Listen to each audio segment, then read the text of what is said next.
नमस्कार। Quantum digital के इस पॉडकास्ट में मैं आपका स्वागत करता हूं। मैं हूं आपका होस्ट चिन्मय झा। दुनिया में बहुत सारी ऐसी बातें होती हैं जो इंसान जानता भी है और जो नहीं भी जानता। बहुत सारी बातें भविष्य के गर्त में छुपी होती हैं। हमारे भारतीय संस्कृति में कुछ ऐसी परंपराएं रही हैं या कुछ ऐसी चीज़ें हुई हैं जो हमारे ऋषि मुनि भी अपने ज्ञान और अपनी शक्ति के बल पर भूत भविष्य और वर्तमान तीनों बता सकते थे। इसको उस समय ज्योतिषी आधार के तौर पर जाना जाता था। इसको हम ज्योतिषी ज्ञान कहते थे। आज बहुत सारी ज्योतिषी बातें होती हैं हमारे देश में, हमारे समय में, हमारे खुद की अपनी इंसानों की ज़िंदगी में भी क्या चल रहा है, इसको हम ज्योतिष की तरह हम समझ करके हम उसे ये बता सकते हैं कि हमारा भविष्य क्या होगा, हमारा भूतपूर्व क्या, हमारा भूत कैसा था, वर्तमान कैसा है और भविष्य भी क्या होगा। तो इसी बात पर चर्चा करने के लिए आज मैं यहाँ पे उपस्थित हुआ हूँ एक ऐसी एस्ट्रोलॉजर के साथ जिनका मैंने सुना था कि प्रिडिक्शंस बहुत अच्छे हैं।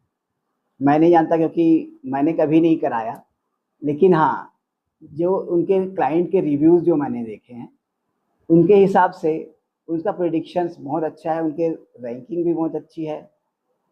उनके क्लाइंट के जो रिव्यूज़ थे वो भी मैंने बहुत अच्छे पढ़े हैं।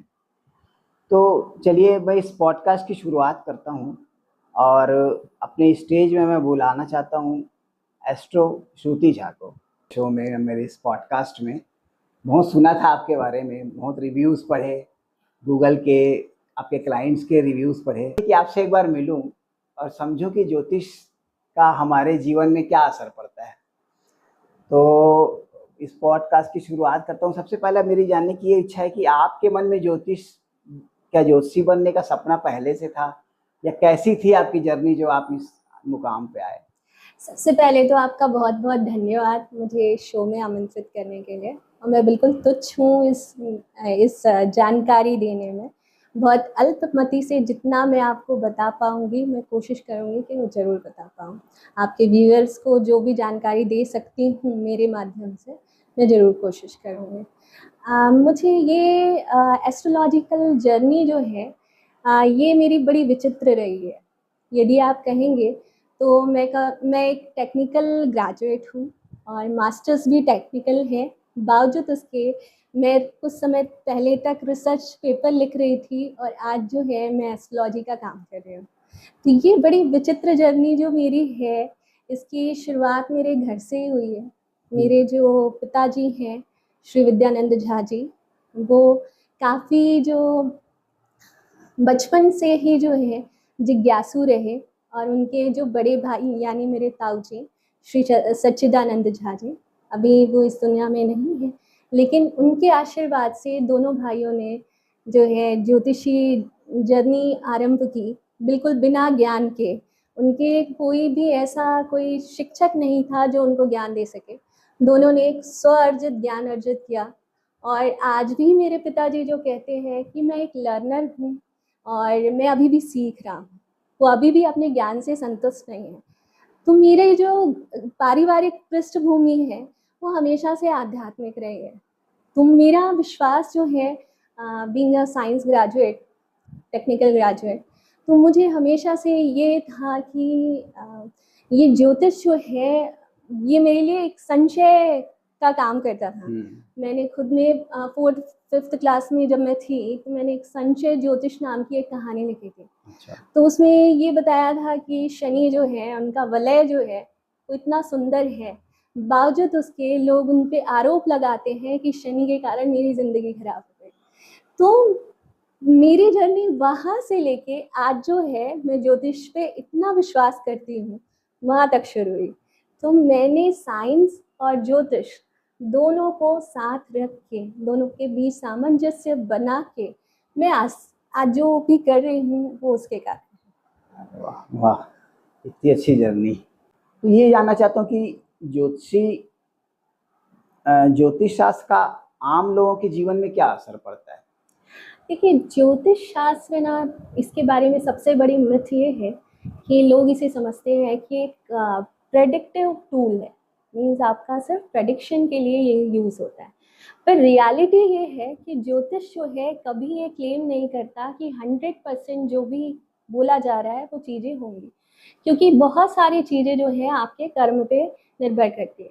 जैसे उदाहरण के लिए, आपके माता पिता आप लाइफ में कभी चेंज नहीं कर सकते, आपके भाई बहन आप चेंज नहीं कर सकते, आपके जो संतान है वो संतान ही रहेगी। तो ये क्या है, ये आपके प्रारब्ध से आए हुए हैं। और जो हम बात करते हैं, जो कर्म कर रहे हैं, जो आज हम क्या खा रहे हैं, क्या पी रहे हैं, या हम क्या जॉब कर रहे हैं, या हमको हमारी जो है इच्छा शक्ति या महत्वाकांक्षा क्या है, ये हमारी जो है ये हमारे कर्म पे निर्भर करती है। तो हम क्या चेंज कर सकते हैं? हम माता पिता चेंज नहीं करते, मतलब हम प्रारब्ध चेंज नहीं कर सकते, हम सिर्फ और सिर्फ अपने कर्म चेंज कर सकते हैं। और कर्म से ही भाग्य निर्मित होता है। तो कर्म और भाग्य दोनों का जो मिश्रण है वो आपका ज्योतिष है। मतलब प्रारब्ध, आपका वर्तमान और आपका भविष्य, इसका मिश्रण जो है ये आपका ज्योतिष है। लेकिन भविष्य तभी बनेगा जब आपका प्रारब्ध और वर्तमान सही हो।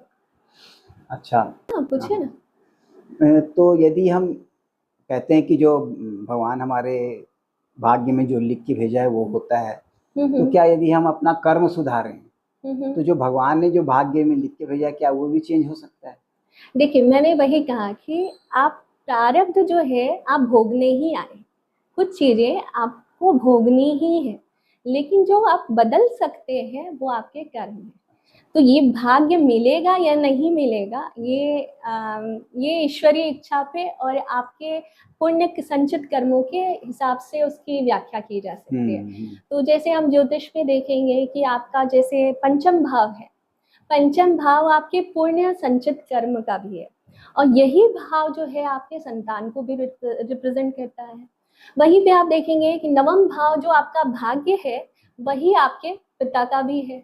तो आप ये पाएंगे कि जो आपका भाग्य है वो आपका पास्ट रिप्रेजेंट कर रहा है, और जो फ्यूचर है वो आपका 5th हाउस रिप्रेजेंट कर रहा है। दोनों कॉन्ट्राडिक्टरी है, लेकिन चीजें हमेशा साथ चलती है। इसको समझने के लिए, मतलब भाग्य को करने के लिए, फलीभूत करने के लिए कर्म की आवश्यकता, मतलब मन क्रम वचन से यदि आप किसी काम में को करेंगे तो जरूर आपका भाग्य परिवर्तन और जी। तो ज़्यादातर लोगों के मन में ना, मैंने देखा है कि बहुत सारे लोगों के मन में ये डर रहता है कि जब उनकी जीवन में शनि की 7.5 या अढ़ैया आता है तो उन्हें बहुत तकलीफ देता है। कितना सत्य है ये बात? देखिए, शनि जो होता है, पहले मैं एक छोटी सी कहानी से शुरू करना चाहूँगी कि जो शनि महाराज हैं उनके लिए बहुत सारी दंत कथाएं मतलब प्रचलित हैं कि ऐसा होता है कि शनि जो है 7.5 में पूरा बर्बाद कर देते हैं। मतलब बहुत सारी आपको ये जानकारी इधर उधर मिल जाएंगी।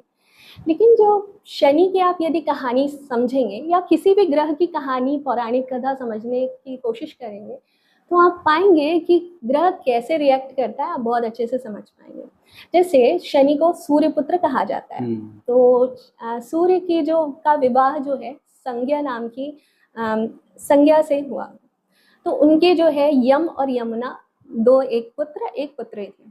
इसके बाद क्या हुआ कि संज्ञा जो है वो सूर्य का ताप सहन नहीं कर पाते थे, तो उन्होंने क्या किया कि अपनी छाया को सूर्य की सेवा में लगा दिया। तो छाया के जो पुत्र हुए वो शनि हुए। जब सूर्य जो है शनि को देखे तो बोले कि ये काला जो है ये मेरा पुत्र नहीं हो सकता। तो उन्होंने छाया को जो है ब्लेम किया। तो माँ का ये अपमान देख के शनि बहुत कुपित हुए। उन्होंने सूर्य को ही श्राप दे दिया कि आप जिसको देखेंगे नष्ट हो जाएगा। अच्छा। अब शनि का नेचर समझे, जो अपने पिता को श्राप दे सकता है, मतलब उसके बाद जो है न्याय पाने के लिए वो शिव पूजा करते हैं, तपस्या करते हैं। उसके बाद भगवान शिव उनको आशीर्वाद देते हैं, तुम दंडाधिकारी बनोगे। यम जो है दंडाधिकारी है, लेकिन वो आपके इस पृथ्वी लोक से जाने के बाद के है। लेकिन यहाँ शनि जो है दंडाधिकारी आपके कर्म भूमि में ही, तो आप जैसा कर्म करेंगे आपको फल वही मिलेगा। अब देखिए बात यह है कि जब साढ़े साती लगती है तो साढ़े साती कब लगती है, जब जन्म राशि से शनि की जो दूरी है अगले भाव में, मतलब चौथे भाव में और आठवें भाव में हो तो यहाँ पे ढैया लगती है। और शनि जैसे अभी उदाहरण के तौर पे मीन राशि में है, तो मीन राशि से नेक्स्ट भाव जो पड़ता है वो मेष राशि है और उसका पिछला भाव जो है वो है कुंभ राशि। तो अभी मेष राशि और कुंभ राशि की साढ़े साती चल रही है, मतलब जिनकी भी जन्म राशि मेष राशि होगी और जिनकी भी जन्म राशि कुंभ राशि होगी उनकी अभी साढ़े साती चल रही है, और जिनकी सिंह राशि है और धनु राशि है उनकी अभी ढैया चल रही है। अब यहाँ पे चीजें ये हो रही है कि यदि आपका चंद्रमा कमजोर है, आपका मन कमजोर है, तो आप जो है शनि के दंड को सहन नहीं कर पाए। लेकिन यदि आपका मन जो है वो सात्विक है और मन क्रम वचन से आप शुद्ध हैं, अच्छा आचरण कर रहे हैं, क्योंकि शनि देखिए शनि की कथा से हमको पता चलता है कि पिता को भी दंडित कर सकते हैं, तो उनके पास वो अधिकार है। लेकिन बावजूद उसके शनि उनकी ही रक्षा करते हैं जो पिता का सम्मान करता है, माता का सम्मान करता है, बुजुर्गों का सम्मान करता है, दीन दुखी की सेवा करता है, जो अपने काम में डिसिप्लिन रहता है, शनि उनको रेगुलेट करते हैं। शनि एक्चुअली चाहते हैं कि आप बाउंड्री तोड़ें। शनि कभी भी ये नहीं चाहते कि आप जो है, बाउंड्री का मतलब ये होता है कि आपको शनि स्टक कर देंगे कि डेली रूटीन के काम में या वही काम आप कर रहे हैं लेकिन आपको सेटिस्फेक्शन नहीं मिल रहा है, आप कहीं आगे बढ़ नहीं पा रहे, तो शनि वो बाउंड्री क्रिएट करते हैं। जिस दिन आप उस बाउंड्री को क्रॉस किए तो शनि आपको बिल्कुल आशीर्वाद देंगे। अच्छा, ये है शनि ढैया का प्रभाव। तो यहाँ पे होता ये है, लोग जो है डरने लग जाते हैं कि मुझे ढैया है चल रही है, मुझे शनि। अब जस्ट कि शनि जो है हमारी कुंडली में यदि शनि अष्टम भाव में बैठे हैं, यदि सपोज मान लिया कि अष्टम भाव में है, तो वो पैरों से संबंधित पीड़ा जरूर देंगे। तो पैरों से संबंधित पीड़ा का अर्थ ये है कि भाई आपको काम करना है, आपको सिर्फ वो दर्द का बहाना करके बैठना नहीं है, आपको अपने लिए काम करना है। शनि अपने लिए काम करवाना चाहते हैं। शनि यदि चौथे स्थान में बैठ गए तो आपको हृदय संबंधित रोग देंगे ही, श्वास संबंधी रोग देंगे ही। तो वो श्वास संबंधी मतलब आप प्राणायाम कीजिए, अपने लिए काम कीजिए, तो जीवन जो है आप जितना कर्म के ऊपर जाएंगे उतना आपको शनि अच्छा है। मेरा तो अभी धनु राशि है, आपने बोला कि अड़ैया चल रहा है धनु वालों का। जी हाँ बिल्कुल। तो क्या हो सकता है मेरे साथ? देखिए ये डिपेंड करता है, हालांकि मुझे ऐसा लगता है कि मेरा शनि बहुत अच्छा है। मेरा शनि का शायद पीरियड ऐसा मैं सुना कि शायद निकल चुका है या चल रहा है, अभी तक किसी प्रकार की कोई तकलीफ नहीं है, शनि ने मुझे दिया है। तो आप देखिए, आप ये ऐसा मेरे को लगता है। आप ये महसूस कीजिएगा, अपना बैकग्राउंड चेक कीजिए। हाँ। कि आप जो है आप दिन दुखी की मदद किए हैं, मंदिर आप रेगुलर होंगे, मतलब मैं आपको तो मैं नहीं मतलब आपका दैनिक जीवन तो नहीं जानती, लेकिन आप दैनिक जीवन में नियमित होंगे।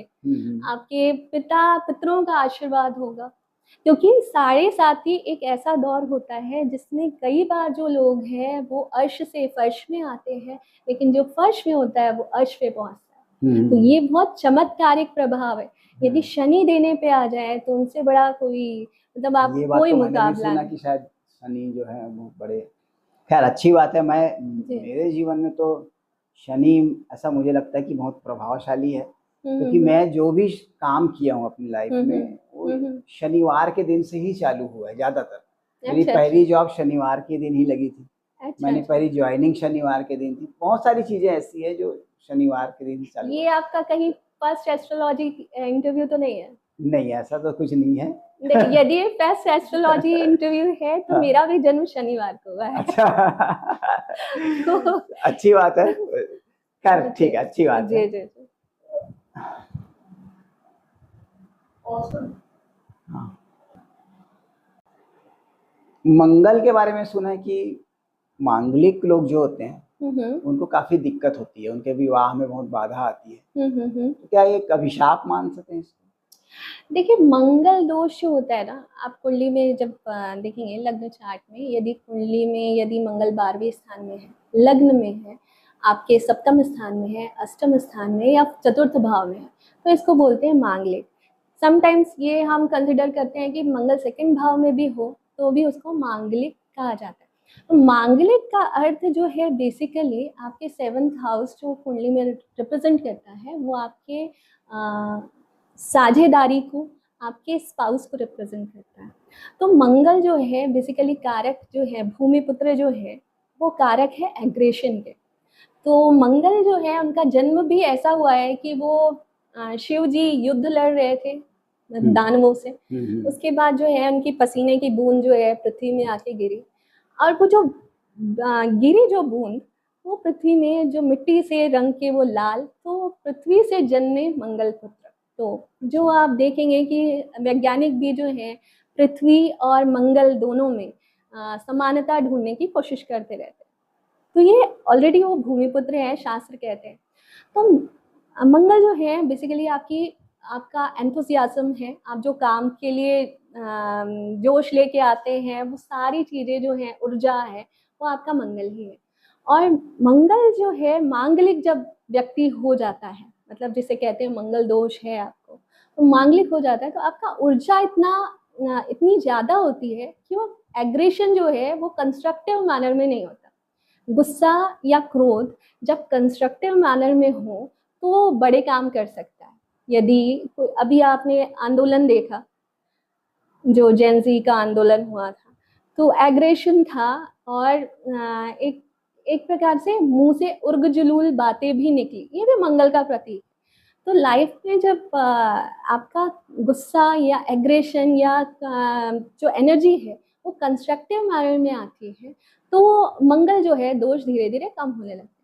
अब ये इंसान जो है, अब जो यंग एज होती है, जो हम एस्ट्रोलॉजी में भी कहते हैं कि जो 14 डिग्री तक जो प्लैनेट होता है, 17-18 डिग्री तक का, वो यंग प्लैनेट होता है। तो यंग प्लैनेट की जो एनर्जी होती है बहुत हाई होती है।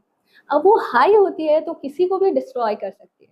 और जो 7th हाउस होता है बेसिकली वो आपका होता है कि जहाँ पे आपको कंफर्ट चाहिए। 4th हाउस होता है आपके आनंद का, 8th हाउस है वो आपके मैरिड लाइफ के सुख का है। अब एग्रेशन यदि वहाँ आ जाए तो ये सारी चीज़ें बर्बाद कर देता है। तो इसलिए जो है सजेस्ट किया जाता है कि आपके पास मंगल मतलब मांगलिक है, मीन्स आपके पास जो एनर्जी है उसको सही समय पे सही जगह लगाए। तो आप जो है शादी भी करते हैं तो 28 की एज के बाद कीजिए, तो आपका एग्रेशन जो है सही डायरेक्शन में थोड़ा जाने लगेगा। तो इसलिए जो है विवाह में विलंब होता है। और कहना चाहिए ये ब्लेसिंग भी है कि जिसके मैंने कई लोग को देखा है कि बहुत काफी उम्र तक वो शादी नहीं करते हैं सिर्फ मांगलिक दोष के कारण।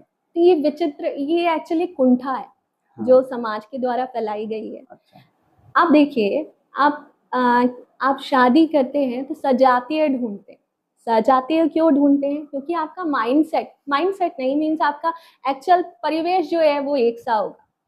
अब मांगलिक है तो आप भी मांगलिक ढूंढिए, मतलब कि आपका जो है एनर्जी लेवल सेम होगा, तो आप जो है आप जो भी बात करेंगे या जो भी एग्रेशन होगा वो सॉल्व हो जाएगा, मतलब किसी को बुरा नहीं लगेगा। अब आप ऐसे इंसान से शादी कर लिए जिसका जो नॉन मांगलिक है, जिसका एग्रेशन से दूर दूर तक नाता नहीं है, तो कितने दिन एग्रेशन सह पाए? तो ये मैचिंग और इसका परिहार भी है। इसके ज्योतिष में ऐसी कोई भी चीज़ नहीं है जिसका परिहार नहीं है, जिसका सॉल्यूशन नहीं है।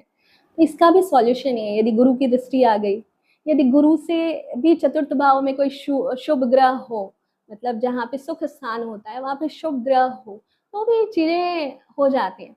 अब सिर्फ और सिर्फ मंगल ही कारण नहीं है। यदि पाप ग्रह की दृष्टि भी, कोई भी पाप ग्रह की दृष्टि, सूर्य, राहु या शनि की दृष्टि भी जो है सप्तम भाव में पड़ जाए, तो वैवाहिक जीवन में क्लेश तो आना ही है। लेकिन यदि आपका सप्तम भाव जो है शुभ कर्त्री, मतलब आजू बाजू उसके जो है शुभ ग्रह बैठ जाए, तो बहुत सारी चीज रेमेडी अपने ही आप हो जाती है। तो जिनका मंगल दोष है उसका क्या शादी के पहले कुछ उपाय हो सकता है उस दोष को दूर करने का? कभी कभी मैंने सुना है कि किसी की पेड़ के साथ शादी कर देते हैं ताकि वो उसका मंगल दोष जो है वो। देखिए ये सारी चीजें जो ना एनर्जी डाइवर्जन की होती है। हाँ आप किसी से मिलते हैं, आप हाथ मिलाते हैं, सिर्फ आपने हैंडशेक किया, हाँ एक की एनर्जी दूसरे में ट्रांसफर हो जाती है। हाँ तो ये सब परिहार मात्र है जो आप, मतलब ये कभी कभी लोग उसको उपहास का कारण बना देते हैं कि शादी कर दिया इससे वो, लेकिन ये सिर्फ और सिर्फ एनर्जी एक्सचेंज है। और ये शास्त्रीय विधि से ये जो है इनका परिहार किया गया है। अच्छा अच्छा। बस इससे ज्यादा कुछ नहीं है। मतलब मंगल वालों को ज्यादा डरने की जरूरत नहीं है, नहीं, उसको दोष है देखिए उसको आप ज्यादा एनर्जी लेवल ढूंढिए, आपकी सेम एनर्जी लेवल कहाँ मिलती है, हाँ आप ढूंढिए उस इंसान को, बिल्कुल शादी कीजिए और ये सारी जो कुंठाओं से आप बाहर निकलिए।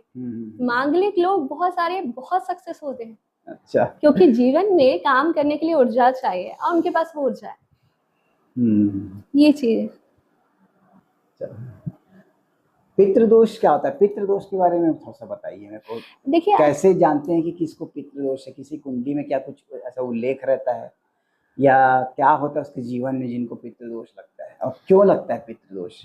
देखिए आप जब मैंने आपको जो बताया कि प्रारब्ध और वर्तमान और आपका भविष्य, तो जब हम प्रारब्ध मतलब 5th हाउस देखते हैं, 5th हाउस बेसिकली आपके पुण्य संचित कर्म। यदि आपकी हमारे मूलाधार चक्र में एक सुषुम्ना नाड़ी होती है जो हमारी सूक्ष्म एनर्जी कैरी करती है। तो ये जो होती है ना, डीएनए होता है जो कहना है कई मतलब पास ऑन होती हैं चीजें, तो वो डीएनए में बहुत सारी चीजें पास ऑन हो रही हैं। तो ये आप जो है आपके बच्चे और भी बहुत सारी डीएनए कैरी करेंगे और वो पास ऑन हो।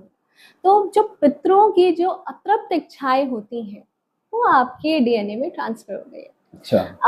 अब ये इसका सबसे अच्छा एग्जाम्पल आप देखेंगे भागीरथी जो थे उन्होंने गंगा को पृथ्वीलोक में अवतरित करवाया। अब उसका उद्धार किसका किया? पितरों का उद्धार किया। अब वो कैसे कि कितने युगों युगों तक उनके पीढ़ी दर पीढ़ी जो है ये सारी चीजें चलती आ रही थी और एक भागीरथी पैदा होता है और वो गंगा को अवतरित करके पृथ्वी में ले आता है। अब जो है ये यदि पितृदोष है, मान लीजिए आपका 5th हाउस पीड़ित है, राहु का प्रभाव है उसमें, सूर्य पीड़ित हो गया राहु से, या क्या बोलना चाहिए कोई मेजर प्लैनेट जो है राहु से आपका भाग्य मतलब आपका काम नहीं कर रहा है, समय में आपके काम नहीं होते, संतान नहीं हो रही है या संतान हो रही है तो कुछ क्या बोलना चाहिए कुछ गलत है, चीजें हो रही हैं। ये सारी जो चीजें हैं ये पितृदोष से आप रिलेट कर सकते हैं। मतलब नेगेटिविटी जीवन में नेगेटिव होती होगी। हाँ, नेगेटिविटी आपका काम कभी स्मूथ नहीं हो सकता, स्मूथ नहीं होगा, स्मूथ हो नहीं सकता, परेशानी होती है। आप अचानक जो है बहुत सारे जो बाधाएं हैं वो बहुत सारी एक साथ ही आ जाती है। ये सारी जो है पितृदोष को इंगित करती है। यदि आपका 5th हाउस पीड़ित हो जाए, सिर्फ 5th हाउस रिस्पॉन्सिबल नहीं है, और भी ग्रह के प्लेसमेंट्स देखने पड़ेंगे। मैं बल जनरली आपको बता रही हूँ कि इससे लोग ज़्यादा रिलेट कर पाएंगे। यदि आपका राहु की जितनी भी डिग्री है उस डिग्री में के आसपास यदि कोई ग्रह आ जाए आपके मेजर प्लैनेट्स, तो आप मान के चलिए कि आपका काम में बाधा जरूर आएगी। अब वो बाधा जो है वो डायरेक्ट रिलेशन है आपके पितरों से। अब वो पितृ जो है, राहु जो है फ्यूचरिस्टिक प्लैनेट है, एक शैडो प्लैनेट है जो इल्यूजन क्रिएट करता है।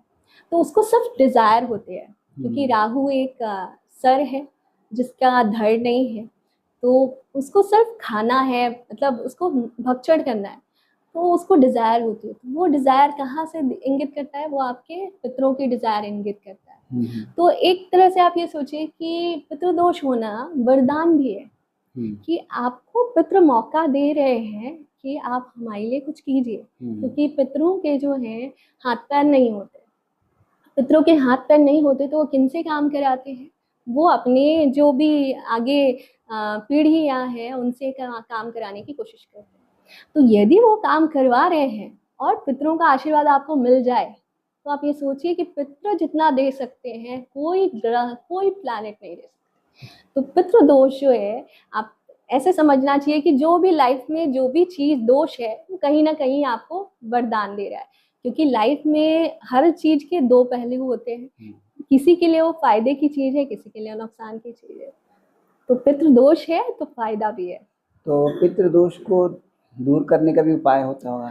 जी बिल्कुल होते हैं। कैसे होते हैं? क्या देखिए क्या आप किया जाता है जिनको पितृदोष है वो क्या करे ऐसा? जिनके पितृदोष हैं, देखिए पहले तो अपने जो माता पिता स्वयं हैं, जो आपके जीवित हैं मान लो, तो उनको दिल दुखाने का काम मत कीजिए। ऐसा कोई काम मत कीजिए कि जो है वो परेशान हो जाए या आपके कारण जो है वो दुखी हो, क्योंकि एक बार माता पिता चले जाए तो उसके बाद जो है आप कितना ही भोजन आप पितरों के नाम से करा लें, मतलब कि गाय को खिला लें या अग्नि में डाल दें, कोई फर्क नहीं पड़ता। क्योंकि वो जो सुषुम्ना नाड़ी मैंने कहा ना कि वो सूक्ष्म जो एनर्जी जो लेके जा रहे हैं वो अतृप्तता की लेके जा रहे हैं, तो वो आपसे इतने इजीली संतुष्ट हो नहीं पाएंगे। लेकिन जब वो जीवित अवस्था में है तो आपका एक गेस्चर उनको संतुष्ट कर देगा। तो माता पिता का कभी अपमान ना करें, जो बड़े बुजुर्ग हैं आपस में आसपास हैं उनका कभी अपमान ना करें। इसके अलावा जो है दीन दुखी है, अब देखिए अब दीन दुखी का अर्थ कई कई होता है। जो मंदिर के सामने बैठा है वो भी आपको दीन दुखी लग सकता है, और जो सड़क में बैठा हुआ भीख मांग रहा है वो भी आपको दीन दुखी लग सकता है। लेकिन बात कड़वी है, लेकिन ये सच है कि वो लोग ज़्यादा दीन दुखी होते नहीं, क्योंकि वो पैसे कलेक्ट करते हैं। और मैंने कई लोगों को देखा है वो ऑटो से जो है भिक्षा लेके वो जाते होते हैं, मतलब तो भिखारी भी जो है वो ऐसे होते हैं। तो दीन दुखी कौन होते हैं? आप देखिए हॉस्पिटल में जाइए, किसी भी हॉस्पिटल में जाइए, वहाँ पे जो अटेंडर होगा, मरीज तो बेड पे पड़ा हुआ है, लेकिन जो अटेंडर होगा वो भी दीन दुखी लगता है। तो आप ऐसे व्यक्ति को ढूंढिए या ऐसे व्यक्ति को आप भोजन करवाइए जो एक्चुअली नीडी है। अच्छा। तो आपके जो पितृ हैं वो संतुष्ट होंगे और पितरों को नमन कीजिए। एक बहुत अच्छा उपाय ये है कि जैसे आप सोमवार को जाइए, शिव जी का दिन होता है या फिर त्रयोदशी का दिन होता है, या जो आपकी महाशिवरात्रि है या अमावस्या का दिन है, ये जो दिन होते हैं ना, मकर संक्रांति भी उनमें से एक दिन है, पूर्णिमा भी एक दिन है, इसमें यदि आप पितरों को नमन करके या उनको याद करके, देखिए पितृ सिर्फ आपके एक जनरेशन पहले नहीं थे, आपके कई कई ऐसे पितृ हैं जिनको आप जानते भी नहीं। तो आप जो है उनको नमन कीजिए और इस जन्म में पिछले जन्म में जो भी पितृ होंगे उनके नाम से आप जो है शिव जी को अभिषेक कर दीजिए। अच्छा। शिव जी ब्रह्मा जो भी लिखते हैं कहते हैं कि वो शिव जी ही मिटा देते हैं। अच्छा। तो शिव जी के पास वो पावर है। अभी तो लकली श्रावण मास भी चल रहा है, किसी के भी जीवन में यदि पितृदोष है तो जाइए अभिषेक करिए। सोमवार यदि जाकर सोमवार किसी भी दिन आप जाके किसी भी दिन, बाकी दिन आप सोमवार या फिर त्रयोदशी या महाशिवरात्रि या फिर आप क्या बोलते हैं अमावस्या के दिन जाइए, पूर्णिमा के दिन जाइए, मकर संक्रांति के दिन जाइए। ये कुछ कुछ दिन जो है ना, बिल्कुल अभी हम लोग के पास पितृ अमावस्या सब आने वाली है, पितृपक्ष शुरू होने वाला है। हाँ, तो बहुत सारे हैं। देखिए हमारे ना शास्त्र इतना ब्यूटीफुली लिखा हुआ है कि हर एक दोष का परिहार है, लेकिन परिहार ढूंढने के लिए पुराण से कनेक्शन होना बहुत आवश्यक है, क्योंकि ये ज्योतिषीय उपाय भी जो है वो सारे पुराण से ही उद्धृत है। कोई जैसे आप कह दिया कि किसी ने कि स्टोन पहन लीजिए भाई, आप ये स्टोन पहन लीजिए आपका सब ठीक हो जाएगा। अब मैं एग्जांपल देती हूँ, यदि वृश्चिक लग्न की कुंडली है आपके, मतलब आप काउंट करेंगे लग्न में 8 नंबर की राशि है, आपके 9वें भाव के स्वामी बनेंगे चंद्रमा, और यदि किसी इंसान का चंद्रमा 6th भाव में या 8म भाव में बैठ गया, तो 6th भाव होता है ऑब्स्टिकल्स का, चिंताओं का, बीमारियों का। 8वां स्थान होता है गुप्त ज्ञान का। तो चंद्रमा की ये स्थितियां बहुत अच्छी नहीं समझी जाती, मतलब चंद्रमा के लिए स्थितियां अच्छी नहीं मानी। तो 9th हाउस का जो प्लैनेट जो चंद्रमा है वो बैठ गया, आपने पहन लिया मोती। अब चंद्रमा नेचुरली मदर का कारक है और चंद्रमा आपकी कुंडली में जो है वो पिता का कारक है।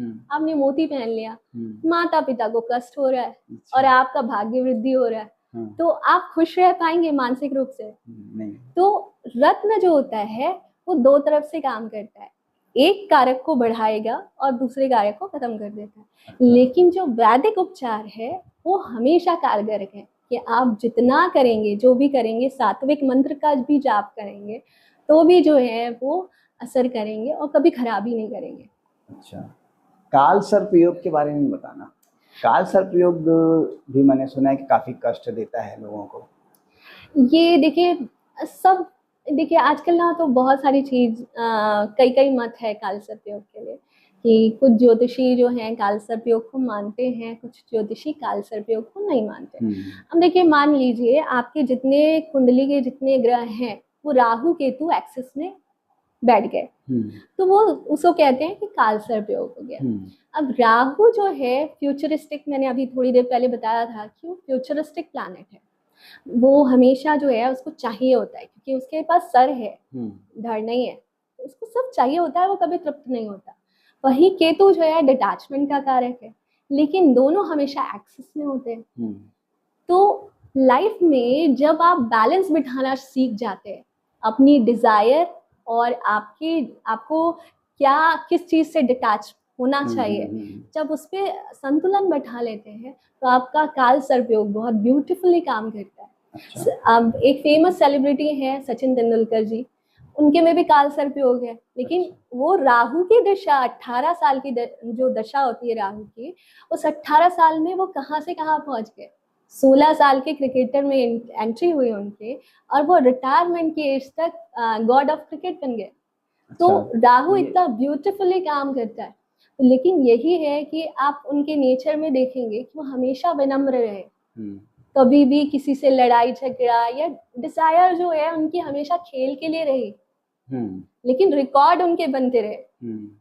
लोग ये भी बोल सकते कि रिकॉर्ड के लिए खेले, लेकिन रिकॉर्ड उनके बनते रहे, वो खेले नहीं। वो जिस बॉलर से आउट होते थे तो उसके लिए जो है वो दूसरी तीसरी इनिंग में आप देखिए उसी को पीटते थे। तो सही बात है। तो ये जो चीज है ना, ये राहु होती है। तो जब आप राहु को जीवन में बैलेंस कर लेते हैं तो आपकी पूरी लाइफ बहुत ब्यूटीफुली डिजाइन कर देता है राहु। अच्छा। हाँ जी।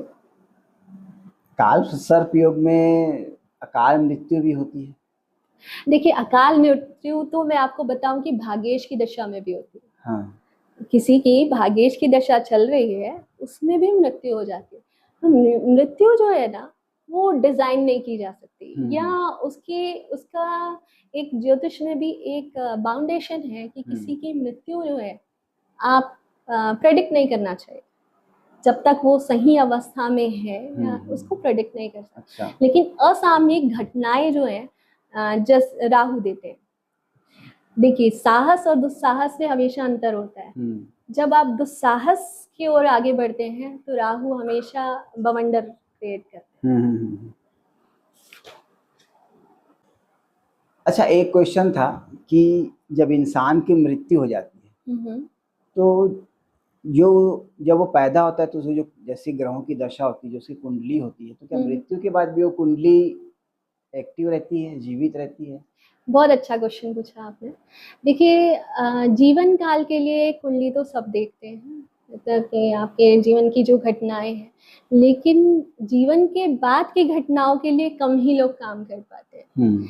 जैसे अध्यात्म में कहा जाता है कि प्राण, अपान, समान, उदान और व्यान, ये 5 प्रकार की जो है ये सांसें होती हैं। मतलब ये प्राण वायु ही है, सब वायु के प्रकार हैं।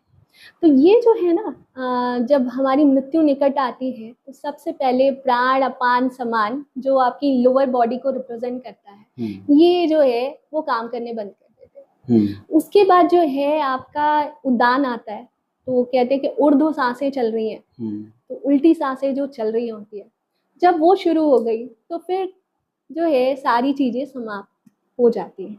तो जब समाप्त हो जाती है ना तो एक क्वेश्चन उठता है कि आदमी जाएगा कहाँ? प्राण तो निकल गया लेकिन जाएगा कहाँ? तो एस्ट्रोलॉजी में आप कहाँ से आए हैं और कहाँ जाएंगे वो भी बहुत सुंदर तरीके से इसकी व्याख्या की गई है। पराशर ऋषि ने इनकी व्याख्या की हुई है, बहुत सुंदर तरीके से व्याख्या की है। जैसे मैंने आपको बताया था कि मूलाधार के पास सुषुम्ना नाड़ी होती है, जो कि आपकी जो है एनर्जी जो है कैरी करती है, सूक्ष्म एनर्जी। अब आध्यात्म में, जैसे हम योग में, अध्यात्म में बोलते हैं 3 प्रकार के शरीर होते हैं। एक आपका स्थूल शरीर जिसको आप टच कर सकते हैं, और एक होता है सूक्ष्म शरीर। तो वो सूक्ष्म शरीर जो बनता है वो आपकी सूक्ष्म एनर्जी से बनता है, जो कि सुषुम्ना नाड़ी में केंद्रित है। अब आपने सूक्ष्म जो शरीर होता है, तो बेसिकली वो होता है कि आपका जो अहंकार होता है, जो आपने लाइफ टाइम जो कैरी किया, अहंकार हो, प्राइड हो, आपकी चिंता हो, जो भी फुलफिल्ड जो डिजायर नहीं हुई, वो सारी चीजें जो है आपकी वहां पे केंद्रित हो जाती है सूक्ष्म एनर्जी के माध्यम से। अब जो वो एनर्जी जब कैरी हो गई, प्राण निकल गए, अब वो सूक्ष्म शरीर बाकी रह गया। अब वो ऊपर कैसे बढ़े, जबकि वो भारी है, भारी इच्छाओं के। 5th हाउस मतलब ये जो है आपकी इच्छा मतलब होता है आपका चंद्रमा, मतलब मन। 5th हाउस मतलब आपकी मानसिक स्थिति, और 8th हाउस जो होता है आपका गूढ़ ज्ञान, जो आपकी लाइफ, वहां पे ना चीजें तजनी होती है। 8th हाउस में जो भी आपकी राशि होती है, वहां पे जो भी राशि पड़ती है, वहां के कारकों को आपको तजना होता है, तभी आप जो है मोक्ष त्रिकोण के अंतिम भाव में पहुंच पाते हैं। अब जो ये चीजें तज नहीं पाए, मतलब जीवन काल में बच्चों की चिंता करते रह गए, अपने डिजायर्स के बारे में सोचते रह गए, अपनी जो है ख्वाहिशें आपने छोड़ी नहीं, तजी नहीं, अब वो सारी चीजें का बोझ लेके आप सूक्ष्म शरीर में आप कैरी करिए, यही डीएनए बनता है एक्चुअली। तो वो है, अब वो सूक्ष्म शरीर तो चला कहाँ जाएगा, वो डीएनए बन के फिर आपके एक पितृ दोष लेके आपके घर में बच्चे पैदा हो जाएंगे। तो इसको कैसे तोड़ना चाहिए? इसको तोड़ना चाहिए कि आप जो है अपने जीवन काल में ही श्वासों का अभ्यास करें, प्राणायाम के माध्यम से। एक स्वर विद्या होती है। आप जैसे आप ऐसे एक्सपीरियंस किया होगा, कभी रातों को नींद नहीं आ रही है, आपने एक करवट बदला, फिर आप दूसरे करवट में बदले। अब जब वो आप करवट बदलते बदलते एक टाइम ऐसा आएगा जब आप सो जाएंगे। कल रात ही मेरे साथ हुआ। हाँ, तो ये जो है ना, ये एक्चुअली एनर्जी चेंज की चीज होती है। जब आप अनुलोम विलोम करते हैं तो एक नाक को बंद करके श्वास का अभ्यास करते हैं, दूसरे नाक से आप छोड़ते हैं। ये आप क्या कर रहे हैं, यही आप सुषुम्ना नाड़ी को जो है आप फिल्टर कर रहे होते हैं। तो जब आप श्वास का अभ्यास करेंगे, स्वर विद्या के बारे में जानकारी आपको मिल जाएगी यदि आप मुझे मतलब मेरे चैनल को देखेंगे या जो भी फॉलो करेंगे, या पर्सनल कंसल्टेशन जो भी, तो आपको वो जानकारी मिल जाएगी। लेकिन जब आप वो अभ्यास करेंगे ना, तो आपको समझ आएगा कि चीजें सिर्फ सांस पे है, कोई भी उपाय और किसी की जरूरत नहीं पड़ेगी, श्वास का अभ्यास ही काफी है। तो ये आपके स्थूल शरीर को सूक्ष्म शरीर, कारण शरीर से आगे बढ़ा के आपको परम धाम तक ले जाएंगे। तो आप अपने जीवन काल में रहते तक ये काम जो करना है वो बहुत इम्पोर्टेंट चीज है। ये कुंडली से क्या पूर्व जन्म और आगे आने वाला जन्म का भी पता चल सकता है? बिल्कुल बिल्कुल। आप क्या खाते हैं, क्या पीते हैं, आप किसके साथ बैठना पसंद करेंगे, कैसे काम करेंगे, सब एक वैदिक ज्योतिष ना इतना ब्यूटीफुली डिजाइंड है कि उसमें आपके पितरों को भी जगह है, आपके इवन नौकर चाकरों के लिए भी जगह है। मतलब हर जो चीज है ना, वो कारक इतनी ब्यूटीफुली डिजाइन है कि हर चीज पता चल सकती है। मतलब अगला जन्म भी पता चल सकता है। हाँ, जस्ट मैंने बताया, देखिए आप ये 12th हाउस जो है, ये आपका गमन का स्थान है। यहाँ पे शुभ दृष्टि हो गई तो भाई आप अच्छे लोग जाएंगे, ये आपकी कुंडली बता रही है। लेकिन आपके कर्म जो है वो कहीं और फॉल हो रहे हैं, तो वो उसमें बाधा क्रिएट करेंगे। अच्छा। तो आपको मौका तो दिया है भगवान ने, लेकिन उसको परिणित करने का काम आपका है। कई लोग सोचते हैं, हर इंसान ये सोचता है कि मेरे जीवन में कुछ अच्छा नहीं चल रहा है, तो अच्छे दिन कब आएंगे हमारे? कैसे पता करें कि किसके जीवन में अच्छे दिन कब आ सकते हैं? मोदी जी के अच्छे दिन या सबके अच्छे दिन।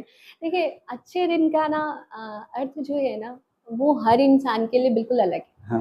मतलब कोई व्यक्ति जो है हो सकता है कि 60,000 कमा के खुश है, कोई 4 लाख कमा के भी खुश नहीं है। मतलब सही बात है। कोई भौतिक चीज में खुश है, कोई आध्यात्मिक चीज में खुश है।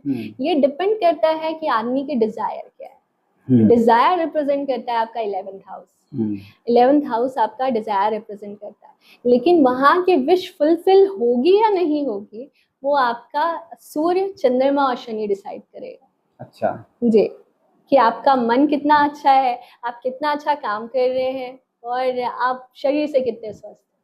तो एक एडवाइस रहेगी आपके व्यूअर्स के लिए कि आप जो है आपके जीवन में कितने भी अच्छे राजयोग किसी ने, ज्योतिषी ने बता दिए होंगे, लेकिन यदि आपका लग्न कमजोर है तो कभी फलीभूत नहीं होगा। तो सबसे पहले अपना लग्न मजबूत कीजिए, फिर मन की बारी आती है, फिर जाके जो है आप कार्य की, मतलब आप जब आपका मन अच्छा है, शरीर अच्छा है, तो आप काम अच्छा करेंगे। तो इसके लिए करना क्या है कि अभी शनि वक्री अवस्था में चल रहे हैं, वैसे ही लोगों की नींद उड़ी हुई है, तो जो है कोशिश कीजिए कि रात को सही समय में सोए।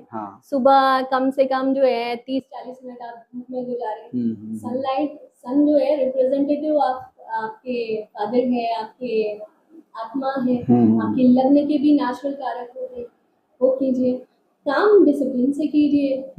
सारी चीजें देखिए आप कितनी जल्दी चेंज होती है। एटलीस्ट 40 डेज तक करके देखिए। अच्छा, उसमें कुछ परिवर्तन दिखना चालू हो सकता है। देखिए एक मंगल जो है ना, मंगल जो होता है एक राशि में ऐसे 40 to 45 डेज जो है, कभी कभी चेंज होता है, अतिशारी होते हैं, तो ऐसा डिपेंड करता है। तो कोई भी एनर्जी यदि आप कुछ भी शुरू कर रहे हैं, लगातार 40 से 45 डेज करके देखिए, आपकी लाइफ चेंज हो जाएगी। अच्छा, एनर्जी ब्रेक करना है।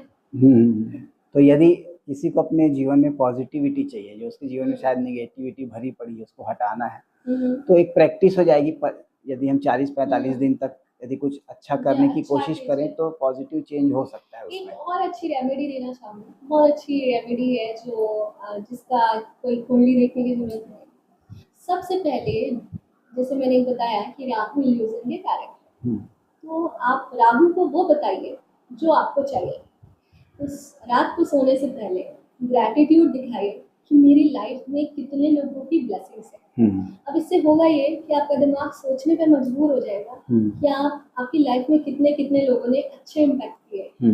आप उसको नोट डाउन करेंगे, चाहे तो डिजिटली करें या फिर पेन पेपर में कीजिए, आप उसको किए। उसके बाद होगा ये कि राहु बोलेगा ओ आप जो है ग्रैटिट्यूड फील करते हैं। उसके बाद आप नेक्स्ट मॉर्निंग उठिए।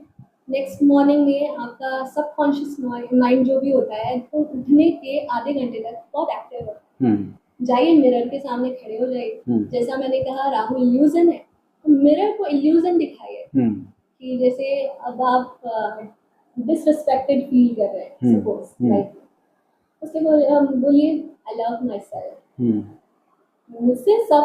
मुझसे आसपास सारे लोग प्यार करते हैं। तो उसको ये भ्रम डालिए कि हाँ मेरे पास ये सारी चीजें हैं, तो वो क्या होगा कि वो रिफ्लेक्शन देख के आपको रिजल्ट जो है मिलने लग जाएगा। अभी रिसेंट में मेरे एक क्लाइंट है जो बैंगलोर में थे, 3 साल जॉबलेस थे। उन्होंने कहा कि मुझे हर एस्ट्रोलॉजर ने ये पूजा करवाया, मंदिर भेजा, लेकिन अभी तक मेरी जॉब नहीं लगी है।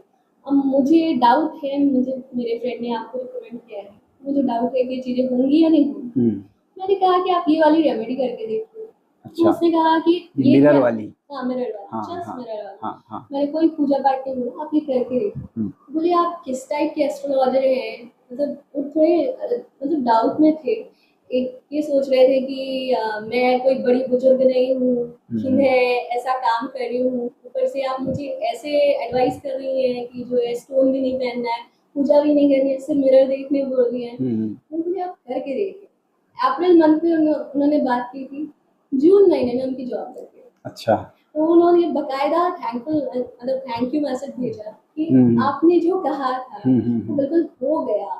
अच्छा। हो गया और उसी फील्ड में लगी जिसमें मैं चाहता था। अच्छा। तो राहु जो है देने पे आते हैं बहुत तरीके से। अच्छा। नेम वेम डिजायर सब पूरी हो जाती है। बढ़िया। चलिए श्रुति जी, अच्छा लगा आपके पॉडकास्ट में, बहुत सारी चीज जानने को मिली। मैं चाहूँगा कि एक बार और आपके साथ पॉडकास्ट करूँ, लेकिन अब उसमें मैं जानना चाहूँगा कि जो हमारे कर्म होते हैं, जो उनका हमारे पिछले जन्म और आगे आने वाले जन्म में कैसा इफेक्ट, उसको डिटेल में आपसे चर्चा करूँगा जी बिल्कुल। नेक्स्ट एपिसोड में जी कभी। जी चलिए, थैंक यू वेरी मच। धन्यवाद।